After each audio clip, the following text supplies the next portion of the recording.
Монгол улсын ерөнхийлөгчийн зарлиг.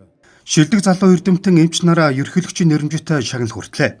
Эрдэм шинжилгээ судалгааны бүтээлээрээ дэлхийн болон эх орныхон шинжилгээ ухааны хөгжилд бодит хувь нэмэр оруулсан эрдэмтэн судлаачид ард иргэдийн эрүүл мэндийг хамгаалах эмнэлгийн тусламж үйлчилгээ үзүүлэх үүрэгтээ онцгой амжилт гаргаж мэрэгжлийн ур чадвараар тэргүүлсэн эмч нар Монгол улсын ерөнхийлөгчийн нэрэмжит 2025 оны шилдэг залуу эрдэмтэн шилдэг залуу эмч шагнал хүртлээ.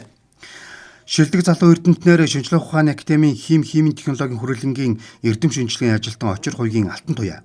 Монгол Улсын их сургуулийн инженер технологийн сургуулийн ногоон орчин хүч инженерчлэлийн танхимын багш Батөрөглөлийн төр мандах. Анагаахын шинжилгээ ухааны үндэсний их сургуулийн анагаах ухааны сургуулийн хоол боловсруулах эрдэнэ судлалын танхимын багш Хүрлбаатарын Цэвэл Норов.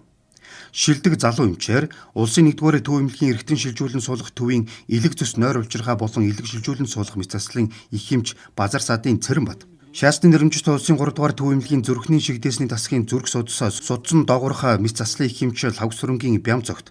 Хавдар судлалын үндэсний төвийн туяа эмчилгээний тасгийн их эмч Батсүрийн Бэлэг сайхан нар тодорлоо. Монгол Улсын ерөнхийлөгч Ухнагийн хөрөцөг шилдэг залуу эрдэмтэн болон эмч нар тэдний гэр бүл хамт олонд нь амжилт хүслээ. Мөн удахгүй тохиох үндэсний эрхчлөлөө тусгаар технологи сэргээ мандуулсны ойн баярын мэндийг хүргэж сайн сайхан бүхнийг хүсье өрөөс юм а.